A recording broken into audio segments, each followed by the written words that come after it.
arrested on a regular basis and was unfailingly booked under his given name. That's how I got the computer to hit on James Bradley Stomarty. From the morgue. December 13th, 1984. With Steven Tyler, John Entwistle, and Joan Jett in attendance, Jimmy Stoma marries a Corrine-turned-professional wrestler in Las Vegas. He's arrested later that evening for urinating on Engelbert Humperdinck's stretch limousine. February 14th, 1986. Mrs. Stoma files for divorce, alleging her husband is addicted to alcohol, cocaine, and aberrant sex. May 14th, 1986. Stoma is arrested for indecent exposure during a Charlotte, North Carolina concert in which he takes an encore wearing nothing but a Dayglow condom and a rubber Halloween mask in the likeness of the Reverend Pat Robertson. January 19th, 1987.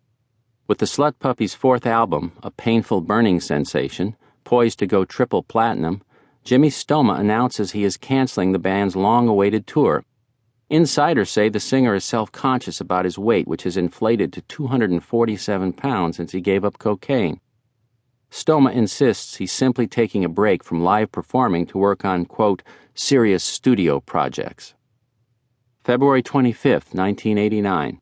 Stoma and an unidentified woman are injured when his water bike crashes into the SS Norway in the port of Miami.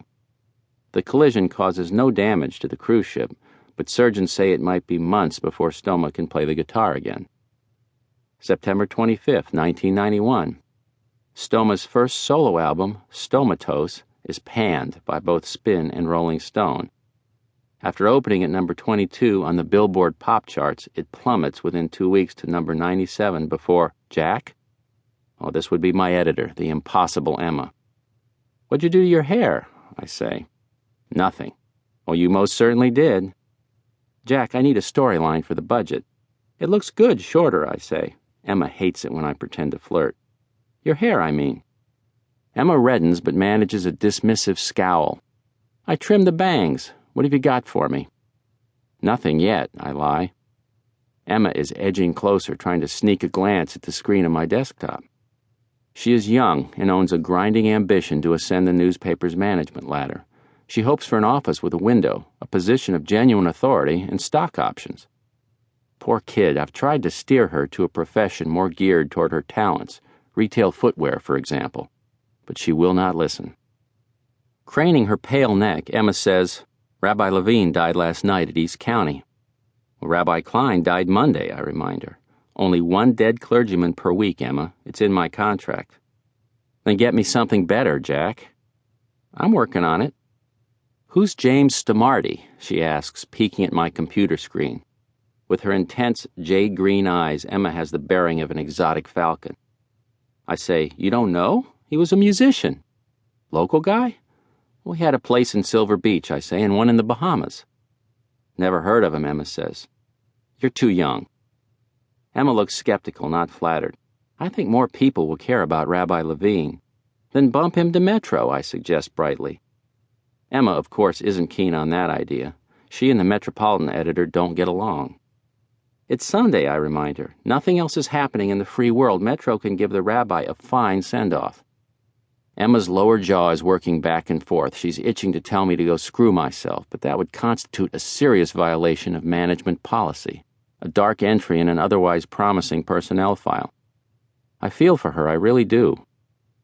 Emma, let me do some checking on Stomarty. In the meantime, she says sharply, I'll be holding 12 inches for Rabbi Levine. A death notice isn't the same as an obituary. A death notice is a classified advertisement written and paid for by the family of the deceased and sent to the newspapers by the funeral home as part of its full-service package. Death notices usually are printed in a small type known as agate, but they can be as long-winded and florid as the family desires. Newspapers are always happy to sell the space. The death notice of Jimmy Stoma was remarkable for its brevity and for what was omitted. It read, Stomarty, James Bradley, 39, passed away Thursday in the Berry Islands. A resident of Silver Beach since 1993, Jim was a successful businessman who was active in his church and neighborhood civic groups. He loved golf, sailing, and diving, and raised thousands of dollars to help restore damaged coral reefs in the Florida Keys and the Bahamas. A cherished friend, devoted brother, and beloved